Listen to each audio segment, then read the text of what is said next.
tama po itong nangyayari. Dahil palagay po kasi hindi na po tama. Yung processes and procedures so far taken by the House of Representatives are highly irregular. May motion kayong gagawin sa Congress? Meron namang meron namang hearing sa Monday. I think I will attend kahit na masama ang loob ko sapagkat ayaw ko nakikipag-away sana eh. Nakita nyo naman, nung una akong umattend doon, nagre-raise lang ako ng mga issues about procedures. Sabi ng chairman, hindi na raw ako member. As member, hindi na raw ako pwedeng mag-raise ng procedural issues. Saan ka naman nakakitang ganon? I am still, and the last time I checked, I am still an elected member of the House of Representatives. At dahil nga, member ako ng House of Representatives, kahit anong komite yun, kaya sabihin nilang hindi ako member, pwede ako magsalita at mag-participate. Kung pipigilan nila ako, di ba nyo naiintindihan kung anong klaseng procedure, kung anong klaseng tuntunin na ang meron kami? Pang 17 taong ko na sa Congress, ngayon ko lang po nakita ang mga pangyayari ito. Nalulungkot po ako, nagdaramdam ako, nai-stress ako kung bakit nangyari ito. Ito lamang pagdinig na ito in aid of legislation. Kayo po na nasa media, alam kong nalalaman na ninyo, hindi na po in aid of legislation. Kung totoo po na isinasaalang-alang namin yung paggasta at kailangan po nating pusisiin, tama naman po yun. Lahat tayo katungkulan nating maging transparent, maging accountable.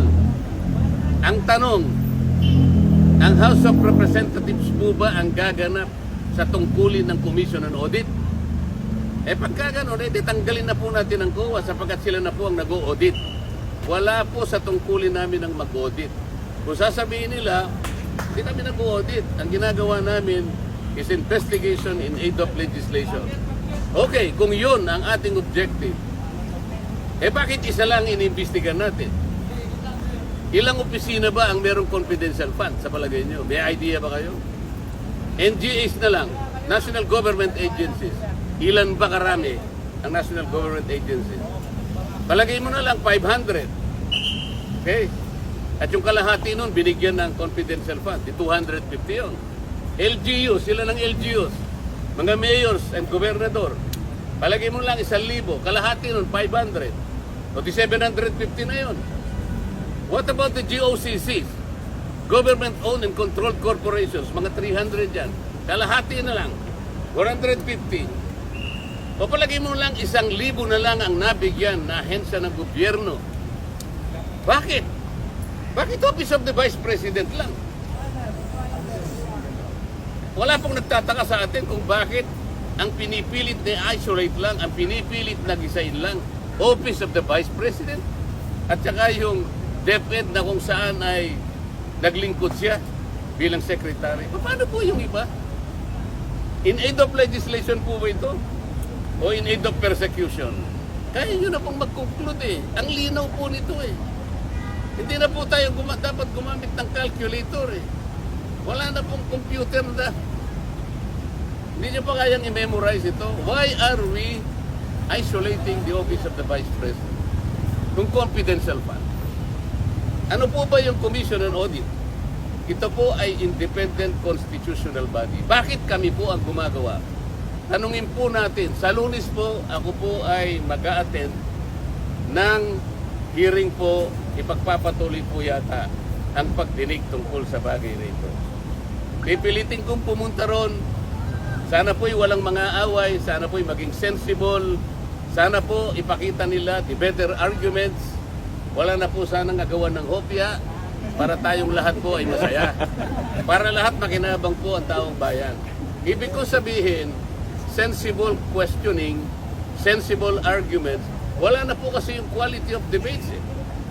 Wala na po eh. Noon po, yung unang pasok ko sa Congress, napaka-maingat namin kasi pag-address sa bawat isa sa amin. The Honorable Gentleman from Bohol, mga ganun kami.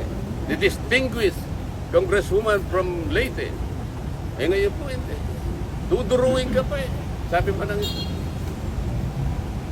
sasama pa yung panlalaki ng mata. Are you rebuking this committee? Nakita po kayo ng gano'n?